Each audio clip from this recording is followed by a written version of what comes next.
Kalau saudara hari ini tidak berhasil, atau saudara tidak memegang kendali pikiran saudara sendiri sesuai dengan firman Tuhan, percayalah hidupmu akan sengsara sekali. Saya catat apa akibatnya orang yang gak bisa ngendalin pikirannya. Yang kalah dalam peperangan pikiran. Yang pertama, hidupnya akan menjadi negatif. Pernah ketemu sama orang-orang negatif? Saya paling gak suka kumpul sama orang negatif, saudara. Selalu apapun topiknya bisa diubah jadi negatif. Ya dong. Yang kedua, orang yang tidak bisa mengendalikan pikirannya, dia akan menyakiti orang-orang terdekatnya. Setuju gak sama saya? Orang-orang yang gak bisa mengendalikan pikirannya yang negatif, dia akan jadi orang-orang yang suka nyakitin orang lain. Terutama dengan cara apa? Biasanya orang yang seperti ini, orang pemarah. Dan yang ketiga, orang yang tidak bisa mengendalikan pikiran, dia pasti imannya suka goyah. Tuhan itu mana sih? Tuhan itu kok gak ada bersama dengan saya sih? Nah ini nih. Kalau saudara imannya lagi lemah, coba periksa. Mungkin pikiran negatif saudara yang membuat iman itu goyah. Karena iman adalah dasar dari segala sesuatu yang kita harapkan. Orang yang negatif tidak pernah berharap, otomatis tidak punya iman. Oke, stop di situ. Ini yang pertama. Bagaimana kita bisa menang di dalam peperangan pikiran kita. Menang atas pikiran-pikiran yang negatif, yang buruk. Yang pertama, catat. Kita harus mulai hari ini berhenti berasumsi. Ulangin 1, 2, 3. Berhenti apa saudara? Berasumsi. Banyak orang hari-hari ini gak sadar kita. Tapi kita punya normal di dalam pikiran kita. Apa normal kita? Otomatis berasumsi saya tidak bisa. Karena itu saya catat gini. Karena itu banyak kemenangan dan kekalahan selalu terjadi terlebih dahulu di dalam pikiran. Banyak kekalahan terjadi bukan di medan perang. Tetapi kekalahan pertama kali dulu terjadi di dalam pikiran. Lebih banyak orang gugur di dalam pikirannya daripada di dalam medan perang. Kenapa? Karena banyak orang berasumsi sebelum melangkah, sebelum melakukan, sebelum memulai sesuatu. Dia udah bilang gak bisa. Ada gak orang-orang yang kayak gitu di sini? Otomatis berasumsi saya gak bisa. Ya? Banyak orang tidak bisa maju dalam hidup bukan karena tidak bisa. Tetapi karena dia berasumsi dia tidak kayak Gideon. Loh, belum maju, belum perang. Dia udah bilang, I cannot do this. Saya gak bisa. Semua dimulai dari satu kata, asumsi. Saudara, saya mau beritahu banyak masalah dalam hidup terjadi karena asumsi. Semua karena asumsi. Suami dan istri bisa ribut karena apa? Asumsi. Banyak anak-anak muda sekarang jatuh di dalam dosa homoseks, lesbian. Kenapa? Asumsi. Lihat orang tuanya jahat, berasumsi. Cewek-cewek pada bilang semua laki-laki sama.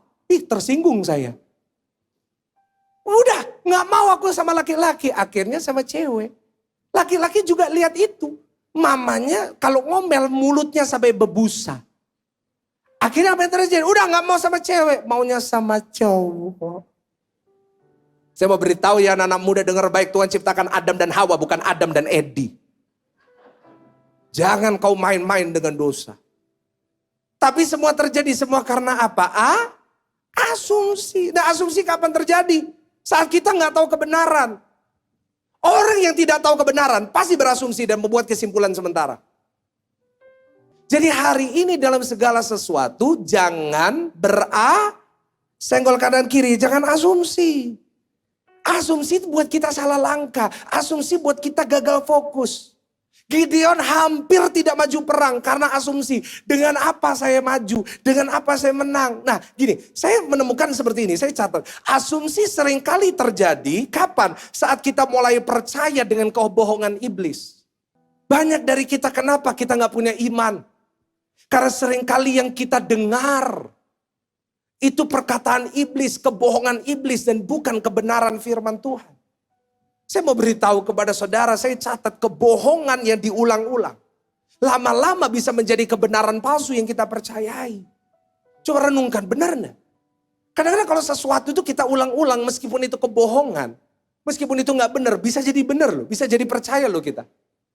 Nah, yang pertama, bagaimana kita melawan peperangan dalam pikiran? Yang pertama, berhenti berasumsi. Yang kedua, berhenti rendah diri. Ulangin, 1, 2, 3. Berhenti apa? Berhenti merendahkan diri sendiri. Apa bedanya rendah hati dan rendah diri? Catat. Rendah hati itu tidak sombong atas kelebihannya. Oh, saya ini punya kemampuan ini. Oh, saya terkenal. Oh, saya kaya. Tapi kita tetap gak sombong. Nah, itu rendah hati. Orang yang rendah hati pasti diangkat sama Tuhan. Tapi rendah diri itu selalu merasa dirinya kurang. Bahasa sehari-harinya minder. Tanya kanan kiri, kamu minder gak? Ya kan? Hidup dengan orang yang rendah diri, selalu merasa kurang. Itu penderitaan. Itu sebuah penderitaan. Apa ciri-cirinya orang yang rendah diri? Selalu merasa dirinya kurang dan berfokus dengan yang kurang. Selalu. Saudara kalau punya suami yang rendah diri, atau punya istri yang rendah diri, itu aduh kasihan saudara. Saudara menderita. Kenapa? Karena pasti ada aja yang membuat dia rendah diri.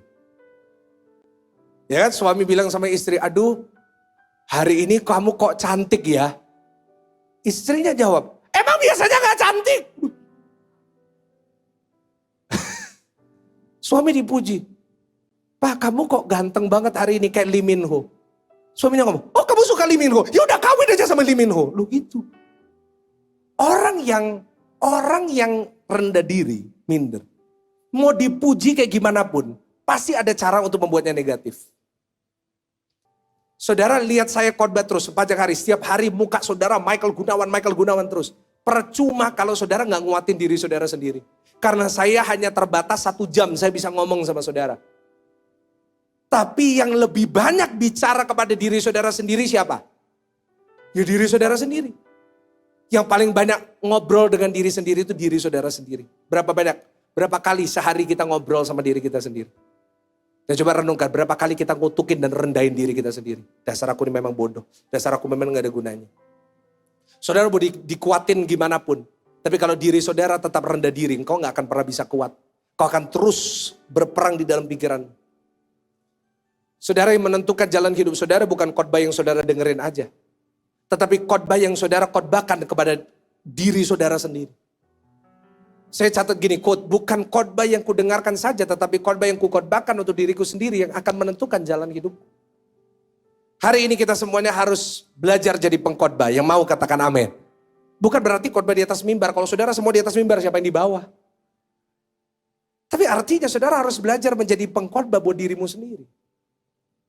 Kuatkan dirimu, jangan rendahkan dirimu.